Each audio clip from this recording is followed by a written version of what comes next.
मलाई भोट आउँछ कि आउँदैन, भोलि भोट मैले यो गरेँ भने, यो घर भत्कायो भने मलाई भोट दिन्छ कि दिँदैन भन्ने होइन। देश विकास कसरी हुन्छ भनेर सोच्नु पर्यो नि। वर्षौंसम्म रोड किन बन्दैन भन्दाखेरि एउटा घर भत्काउन नै गाह्रो। हेटौँडाको हेर्नुहोस् त समस्या होइन, त्यो किन चाहिँ बन्दैन, 6 लेन किन बन्दैन भने समस्या।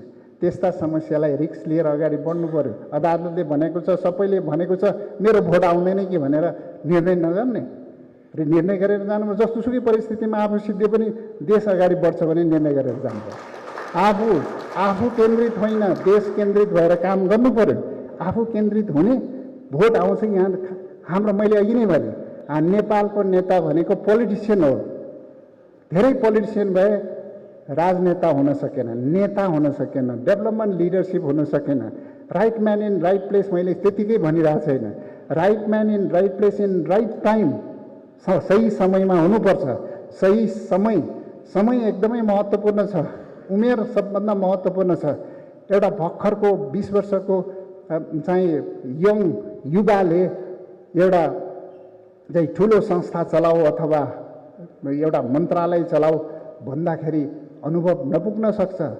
हुटुटी हुन्छ, विल पावर हुन्छ, अनुभव पुग्दैन, त्यसको स्किलले पुग्दैन, तर उसको विल पावर हुन्छ, त्यसले अनुभव गर्दै जानुपर्छ। अनि 75 वर्ष पुगेको व्यक्तिले म देशै चलाउँछु, 80 वर्ष पुगेकोमा व्यक्तिले म देशै चलाउँछु भन्दाखेरि अनि न दिमाग चल्छ, न जिउ चल्छ, न हातखुट्टा चल्छ, त्यसैलाई देश सुम्पेर यो देश अगाडि बढ्दैन। सही समय भनेको समय एकदमै इम्पोर्टेन्ट छ। सही व्यक्ति भयो भने अनुभव होला, मैले गर्न सक्छु, मैले धेरै बुझेको छु होला, तर मेरो हात खुट्टा दिमाग चल्दैन भने मैले गर्न सक्दैन नि।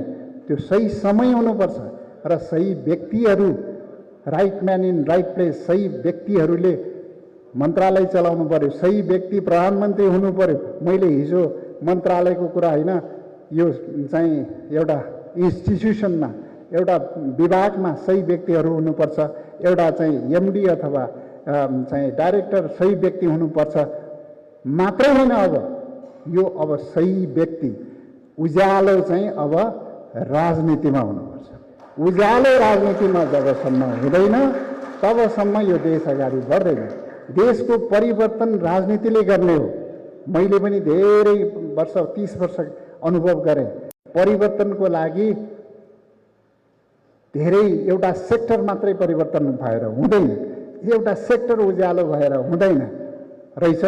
र त्यस ओभरअल सेक्टर, समग्र क्षेत्र उज्यालो बनाउनलाई सही व्यक्तिहरूको आवश्यक छ र सही नेतृत्वको आवश्यक छ।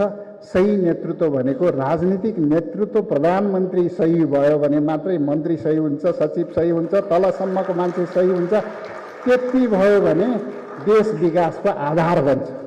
त्यतिले आधार बन्छ। त्यसपछि भिजन चाहिन्छ, त्यसपछि अनुभव चाहिन्छ। देश कसरी अगाडि बढाउने एउटा भिजन सहितको नेतृत्व चाहिन्छ। सबभन्दा ठुलो कुरा चाहिँ सही व्यक्तिहरूले राजनीति गर्नु पर्यो। अघि हाम्रो रिमाजीले भन्नुभयो, सुमीजीले भन्नुभयो, यहाँ धेरै कुरा छन्। अब हामी धेरै कराइरहन्छौँ, यो भएन, विदेशमा बसेर पनि कमाउँछौँ, हरेक दिन यो देशमा त केही पनि हुँदैन भनिरहन्छौँ। हामी पनि त्यही फ्रस्ट्रेसन पोखिरहन्छौँ।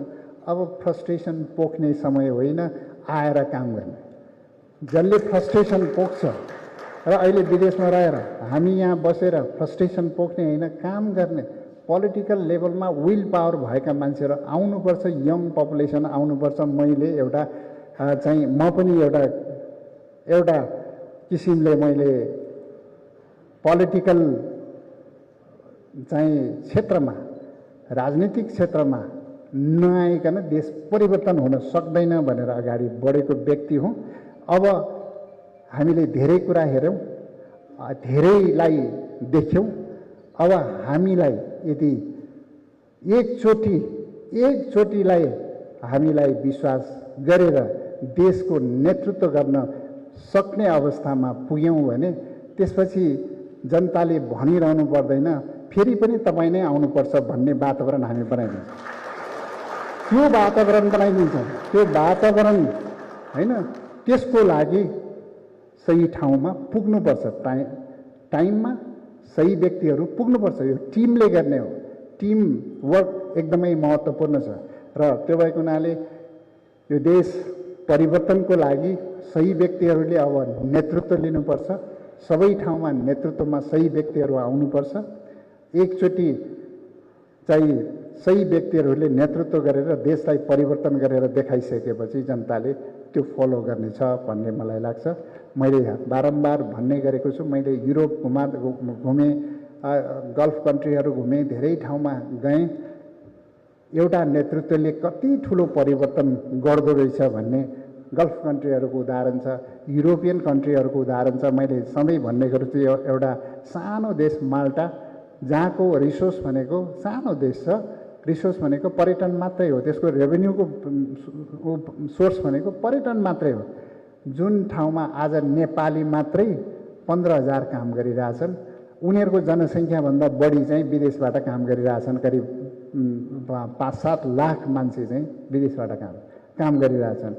तपाईँको चाहिँ कतारमा जनसङ्ख्या 3.5 लाख, 25 लाख विदेशीहरू काम गरिरहेछन्। त्यहाँ कसरी काम गरिरहेछन्? त्यो भिजन सहितको नेतृत्वले गरेको हो नि त। तपाईँको लक्जमबर्गमा एउटा प्राइम मिनिस्टर आयो, त्यसले चाहिँ 8 वर्षसम्म चलायो। संविधानले 8 वर्ष मात्रै टाइम प्राइम मिनिस्टर बन्न दिन्छ भन्ने थियो, तर यस्तो काम गरिदिनु हो, देशलाई यस्तो चाहिँ उचाइमा लानु हो।